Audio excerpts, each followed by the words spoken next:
नमस्कार। आज एक बार फिर से बात हीट वेव की, क्योंकि हीट वेव के जो बहुत सारे परिणाम हैं, दुष्परिणाम हैं, वो अब हमें दिखाई देने लगे हैं। इससे पहले जो रबी की फसल है उस पर चोट पड़ी, और उसके बाद ये अब आशंका इस बात की है कि आने वाले इस साल के दूसरे मौसम में जो जिस तरह का हमें मौसम देख रहे हैं, जो बाढ़ आ रही है या और परिवर्तन हो रहे हैं, उसका असर कहीं ना कहीं कृषि पर पड़ेगा। तो क्या ये मामले हीट वेव के और बाढ़ के जुड़े हुए हैं? क्या फील्ड में पता चल रहा है? इस बारे में जानने के लिए, बातचीत करने के लिए हम एक बहुत ही खास मेहमान को यहाँ पर लाए हैं। अंजल प्रकाश, जो रिसर्च डायरेक्टर हैं भारतीय institute of public policy, Indian school of business के हैदराबाद स्थित, और मोहाली में भी कैंपस है। और साथ में जो आईपीसीसी की जो रिपोर्ट आई, सिक्स असेसमेंट रिपोर्ट आई, उसमें एक ऑथर के तौर पर बाकी लेखकों के साथ महत्वपूर्ण योगदान रहा है। बहुत बहुत शुक्रिया अंजल, आपका इस इको एंड एनर्जी टॉक के हमारे यूट्यूब चैनल पर हमसे बातचीत करने के लिए। हमारे दर्शक जो हैं ज्यादातर, वो ये इस चैनल पर जो आते हैं वो इस समझ के साथ आते हैं कि उसको व्यवहारिक रूप से कैसे समझा जाए, क्लाइमेट चेंज और पर्यावरण को। और आप जैसे लोग जो हैं, जो समझ टेबल पर लाते हैं और उससे थोड़ा उसको इजी करते हैं। मैं यही समझना चाहता हूं, जो आपकी अभी पंजाब बेस्ड स्टडी है, वो क्या बताती है कि एग्रीकल्चर पर इस बार जब रिकॉर्ड हीट वेव पड़ी है तो क्या असर हुआ है? जी जी। तो सबसे पहले तो आपके दर्शकों को मेरा नमस्कार, आपके सुनने वालों को भी मेरा नमस्कार। मैं आपका बहुत बड़ा फैन रहा हूं, आपके चैनल का। और आपके जब आप एनडीटीवी में थे तो आपसे बातचीत करके मुझे बहुत अच्छा लग रहा है, और मैं आपको फॉलो करता हूं। तो सबको नमस्कार। ये जो एक प्रोजेक्ट हम जिस पे अभी काम करना चालू किए हैं, ये प्रोजेक्ट जो है वो डिपार्टमेंट ऑफ बायोटेक्नोलॉजी के द्वारा स्पॉन्सर्ड प्रोजेक्ट है, जो हम दो रीजन में, एक तो नेदरलैंड्स है और एक इंडिया है। इंडिया में पंजाब रीजन है।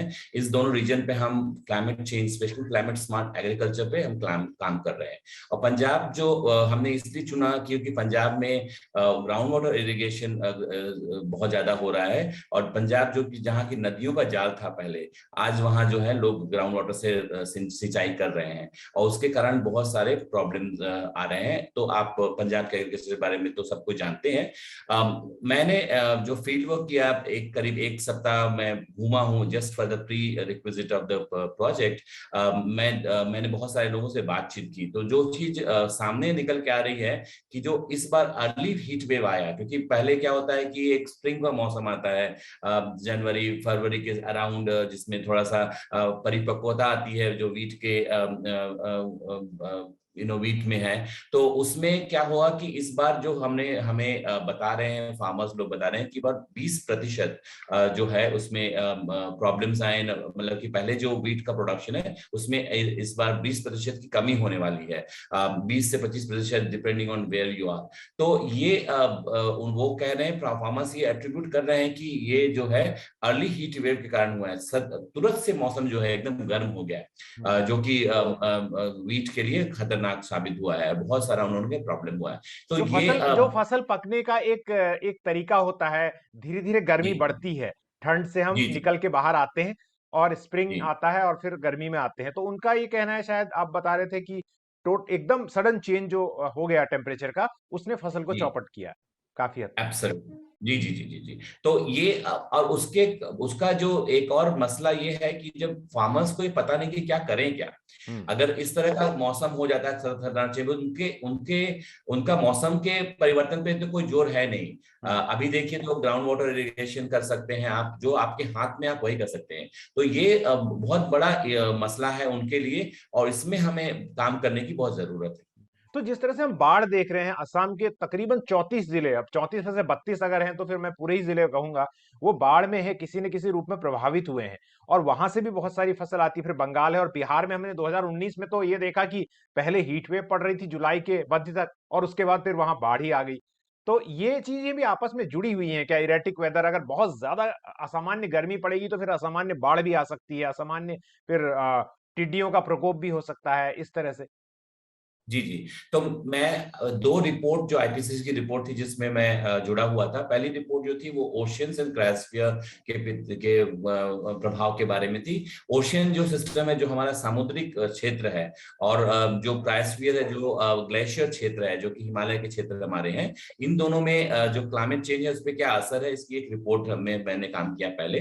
2019 में रिपोर्ट आई। उसके बाद जो अभी आईपीसीसी की रिपोर्ट है, जिसमें 6 में रिपोर्ट कहते हैं, तो ये दोनों रिपोर्ट में बहुत समानता है, इन अ सेंस कि ये दोनों रिपोर्ट कंफर्म करती हैं कि जो जितने भी इरेटिक वेदर्स हैं, जो भी एक बहुत एक्सट्रीम तापमान चल रहा है या एक्सट्रीम बाढ़ की स्थिति आ रही है, तो अतिवृष्टि, अनावृष्टि और जो हीट वेव है, ये सब जो है एक दूसरे से जुड़े हुए हैं। इनके तार कहीं ना कहीं एक दूसरे से जुड़े हुए हैं, और वो जो तार है वो है ग्लोबल वार्मिंग। क्योंकि ग्लोबल वार्मिंग आप देखिए तो आज जो है वो प्री इंडस्ट्रियल एज, करीब 1860 से आज हम 1.16 डिग्री, मतलब 1.16 जो है वो तापमान बढ़ गया है। ये एवरेज तापमान है, बट कहीं कहीं जो है, जैसे कि हिमालयन रीजन है, क्योंकि वो ऊंचाई पे है, वहां पे तापमान का असर जो है, क्योंकि वो सूर्य से ज्यादा नजदीक है, वहां पे असर बहुत ज्यादा है। अभी आपने जो बाढ़ की बात की, जितने भी बिहार की बाढ़ हुई या असम की बाढ़ हुई, ये सब जो नदियां हैं, हिमालय से निकली हुई नदियां हैं। तो ब्रह्मपुत्र जो रीजन है वो हिमालय से निकला, ब्रह्मपुत्र जो रिवर है वो हिमालय से निकली हुई है। जो गंडक की कोसी ये रिवर है, गंडक कोस, ये सब हिमालयन गंगा की ट्रिब्यूटरीज हैं, और ये भी हिमालय से निकली हुई नदियां हैं, और ये सब हिमाच्छादित प्रदेशों से निकली हुई हैं। इन सब का उद्गम जो है वो है कैलाश मानसरोवर, वहीं से इनका बेस फ्लो होता है। लेकिन क्या हुआ कि जो क्लाइमेट चेंज के कारण बहुत सारा परिवर्तन जल समुदाय, में आया है, खासकर नदियों में आया है। और हमने ये देखा है कि ज्यादातर जो है, एक तो है कि ग्लेशियर मेल्ट हो रहे हैं बहुत ज्यादा।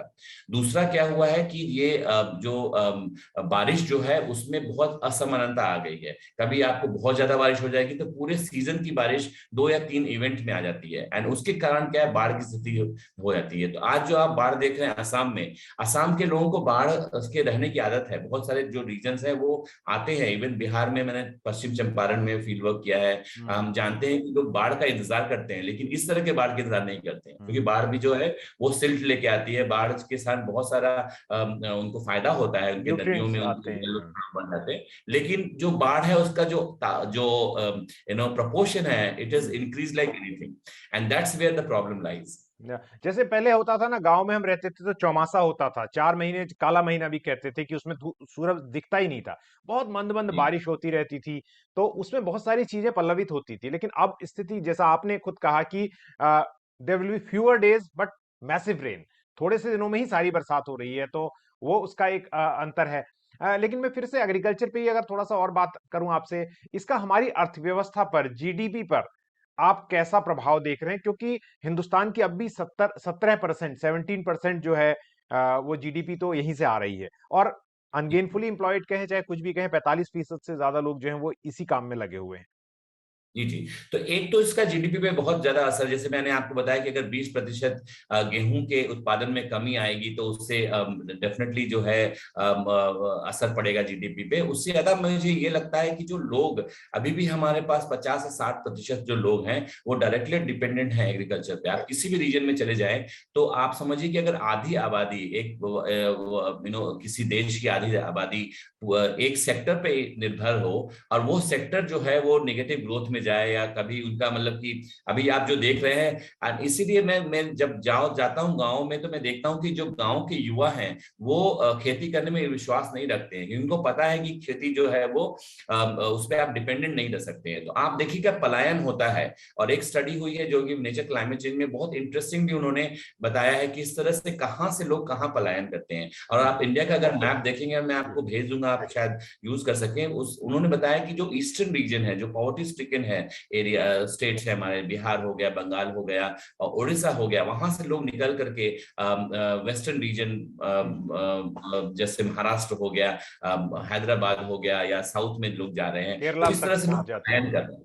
या तो लोग पलायन करते हैं क्योंकि वो कोप करना चाहते हैं। देखिए आप अगर डूब के क्षेत्र में रहते हैं और अगर आप बिहार की बात करें तो अगर 3 महीने आपका जलमग्न हो जाता है आपका खेत, और उसके बाद भी जब पानी निकलने में टाइम लगता है तो आप करेंगे क्या?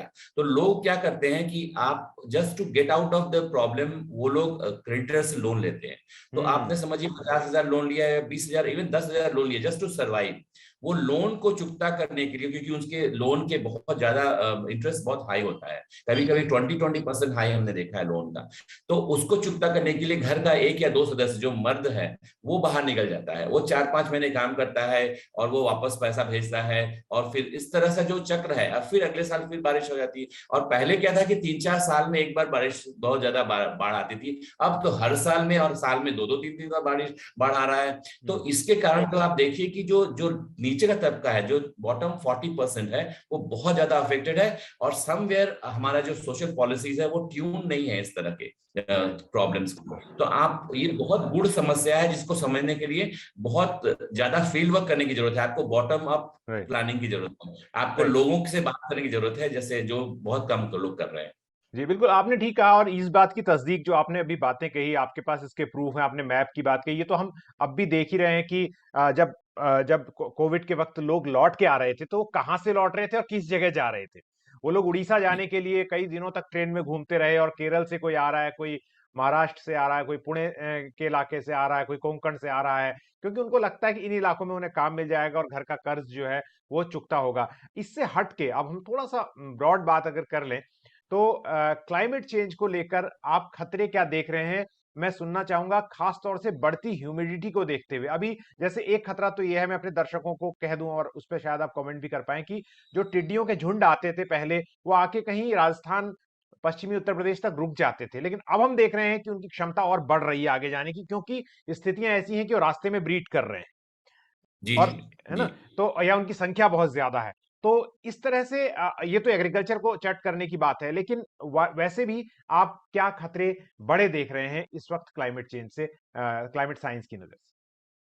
सो 2-3 चीजें हैं इसमें हृदय जी। सबसे पहली बात तो ये कि आप जैसे जैसे मैं बताया कि अतिवृष्टि और अनावृष्टि हो रही है ना। तो जब अतिवृष्टि होती है तो आप पानी का जो है उसको आप रोक नहीं सकते हैं। पानी जो है इतनी झमाझम बारिश होती है कि आपकी बाढ़ की स्थिति आ जाती है। फिर उसी सीजन में आपको सुखाड़ की स्थिति आ जाती है क्योंकि अनावृष्टि हो जाएगी। क्योंकि हम देख रहे हैं कि सीजन जो है वो पूरे 4 या 5 महीने जब हल्की हल्की बारिश होती है तो वो खेती के लिए बहुत अच्छा होता है। इवन जमीन के लिए बहुत अच्छा होता है कि जमीन धीरे धीरे पानी को सोखता है और जो सॉइल मॉइस्चर है वो बढ़ जाता है उसके कारण। तो दूसरी खेती आप बिना सिंचाई के ले सकते थे। आज से 15 साल 20 साल पहले आप देखेंगे तो एक जो पानी वाली खेती होती थी और उसके ऊपर से फिर वो हम जो है वो जो सिंचाई की खेती होती थी और जो कि नॉर्मल रेनफेड होती है, उसके बाद हम कुछ भी कोई भी दलहन बो देते थे, उसके कारण वो अपने आप उग जाता था। लेकिन आज वो स्थिति रही नहीं है। एंड उसके कारण क्या हो गया है कि ज्यादातर लोग जो है वो डिपेंडेबल नहीं है। तो पहले समझिए कि 6 महीना या 8 महीना भी आपकी फूड सिक्योरिटी होती थी एग्रीकल्चर के कारण। आज जो है वो 3-4 महीने तक सीमित हो गई है और उसमें भी कोई भरोसा नहीं है। तो लोग जो है, और मैं अगर कृषक हूं और कृषक समाज से आता हूं तो मेरे पास कोई और स्किल है नहीं। आप ये देखिए तो मैं करूं क्या? अगर मेरे पास घर में खाना नहीं है तो मैं क्या करूं? और बहुत जगह तो जमीनें भी नहीं है और लोग जो है वो मजदूरी करते हैं। तो वो आज मजदूरी यहाँ कर रहे हैं तो कल आप देखिएगा फ्लॉप हो रहे हैं। तो ये हो गया कृषक। तो कृषि जो है वो सबसे ज्यादा इंपैक्टेड, वाटर, ये दो सेक्टर जो है वो सबसे ज्यादा इंपैक्टेड है क्लाइमेट चेंज में। सुखाड़, बारिश, बाढ़ और बीच में हीट वेव जब आता है तो आप तीनों तीनों से प्रॉब्लम से आप ये कृषक समाज जो है जूझ रहा है। और आप ये देखें कि जैसे फॉर एग्जांपल अगर तटीय क्षेत्र है हमारे, अब नेक्स्ट 3-4 महीने बाद, अगर 2 महीने बाद अगर आप मुझसे बात करें तो आप पाएंगे कि अब साइक्लोन जो है उड़ीसा में, कोस्टल आंध्र प्रदेश में, कोस्टल आंध्र प्रदेश जो था वो हमारा राइस बोल था। वहां से जो पूरे देश का राइस जो एकदम ऑर्गेनिक राइस वहां से निकल आता था जो पूरा देश खाता था, आज वो है वो पूरी की पूरी स्थिति जो है उसमें परिस्थिति में चेंज आ गया है। आप समझिए कि आप एक राइस का के बीज, पैडी बीज बोते हैं और समझिए कि नेक्स्ट 15 दिन में पूरे झंझावात की स्थिति आ जाती है। आपकी पूरी की पूरी फसल बर्बाद हो जाती है। तो वैसे लोग करें क्या? तो ये जो है ये बहुत बड़ा मसला है जिसको हम समझ नहीं पा रहे हैं बहुत प्लानिंग के मेरे हिसाब से, जो ये कि ये बहुत ये समय नहीं। ये बहुत इंपॉर्टेंट बात है कि जो हम राइस बोल की बात करते हैं, काफी हम एबंडेंटली इस फ्रेज को यूज करते थे, छत्तीसगढ़ के लिए भी कहते थे। तो जैसे आपने आंध्र प्रदेश में कहा वहां कुछ और समस्या है, छत्तीसगढ़ में समस्या ये है सर, वहां जांजगीर का जो इलाका है जहां पर लगातार पावर प्लांट आ रहे हैं, उनकी वजह से और मौसम की वजह से भी वहां पर पानी की समस्या हो गई। तो धान के लिए जो खेती के लिए पानी चाहिए वो पानी उन्हें मिल नहीं रहा है। तो और कोस्टल इलाकों में दर्शकों को हम ये बताना चाहते हैं इस कार्यक्रम में कि 250 मिलियन यानी करीब 25 करोड़ लोगों का रोजगार डायरेक्टली एंड डायरेक्टली कोस्ट से जुड़ा हुआ है।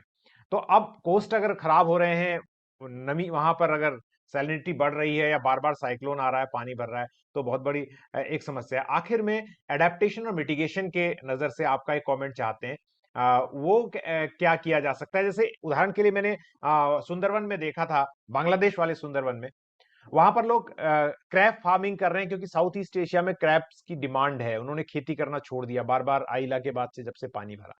वैसे ही क्या किया जा सकता है? कैसी उपज, कैसा बीज, कैसी चीजें लाई जा सकती तो हमारे दो तीन चीजें हैं जो हमारे, जो अगर आप देखेंगे कि जब 50 साल पहले का अगर खेती का जो 50-60 साल पहले का खेती आप देखें किस तरह से खेती होती थी, तो हमारे पास ड्राउट रेजिस्टेंट खेती के बीज थे, और हमारे पास फ्लड रेजिस्टेंट खेती के भी बीज थे, जो कि अब जो जो ग्रीन रिवोल्यूशन के कारण पूरा का पूरा जो जेनेटिक रिसोर्स है वो साफ हो गया। हमारे पास बहुत कम लोगों के पास ये ज्ञान रहा है। मैं आपको एक बात बताता हूँ, बहुत इंपॉर्टेंट बात है। जैसे मैं चंपारण के क्षेत्र में मैं जब मैं काम कर रहा था, तो वहां पे हम लोगों ने ये देखा कि जब बाढ़ की स्थिति होती है तो बहुत कम कैजुअलिटी होती है। तो मुझे ये समझ में आया कि अगर इतना बाढ़ आता है और अचानक से बाढ़ आता है तो लोग मरते क्यों नहीं है, I mean in the sense that लोग क्यों, कैजुअलिटीज क्यों हाई नहीं है। है? जब हमने डेटा निकाला तो हमने देखा कि बहुत कम जो है वो, तो जब हमने लोगों से बात की तो पता चला कि उनके पास में नॉलेज है कि जब बाढ़ आती है, हिमालय खासकर नेपाल में बारिश होती है, तो एक काली चींटी है वो 4-5 दिन पहले जब बारिश वहां झमाझम वहां हो रही है, 4-5 दिन से वो अपना अपना टिड्डियों का दल और चींटियों का दल अपना घर छोड़ना पड़ता है। तो जमीन से एकाएक से चींटियां निकलने लगती हैं, तो लोगों को समझ में आता है कि बाढ़ आने वाली है नेक्स्ट 4-5 दिन में। वो अपना साम सामान सब लेकर के वो लोग निकल जाते हैं वहां से, क्योंकि उनको पता है कि नदी का जो है अब स्तर बढ़ने वाला है। ये बहुत इंपॉर्टेंट नॉलेज सिस्टम्स है। ये जैसे से बहुत सारा चीज है जो हम भूल जा रहे हैं आज के जमाने में। तो नॉलेज सिस्टम जो है उसको प्रिजर्व करने की जरूरत है। जो हमारे पुराने जो बीज थे उसको प्रिजर्व, बहुत सारे ऑर्गेनाइजेशन अभी भी हैं जिन्होंने इसको प्रिजर्व करके रखा है, बट हमको वो उस पर काम करने की जरूरत है। आज का जो कृषि समुदाय है वो बहुत ही प्रॉब्लम से जूझ रहा है, और उसके पास में सोल्यूशन भी है। ऐसा नहीं कि उसके पास सोल्यूशन नहीं है, वो अडाप्ट कर रहा है लेकिन बहुत छोटे लेवल पे कर रहा है, उसके पास करने की जरूरत है। दूसरी बात मैं ये बोलूंगा कि ये जैसे मैं बताता हूं कि क्लाइमेट चेंज जो है वो ग्लोबल फिनोमेना है, लेकिन उसका जो इम्पैक्ट है वो बहुत ही लोकल है।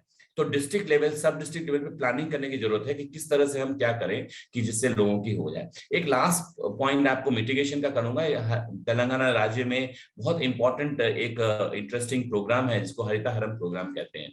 ये हरिताहरम प्रोग्राम जो है उन्होंने ये डिफॉरेस्टेशन है, अर्बन और रूरल एरियाज दोनों में, शहरी और ग्रामीण क्षेत्रों में फॉरेस्टेशन काम किया है। इससे जो हमारा जो अनुमान है वो 3 से 4% खेत पेड़ पेड़ जो है उसमें बढ़ोतरी हुई है, खासकर 4-5 साल में पिछले।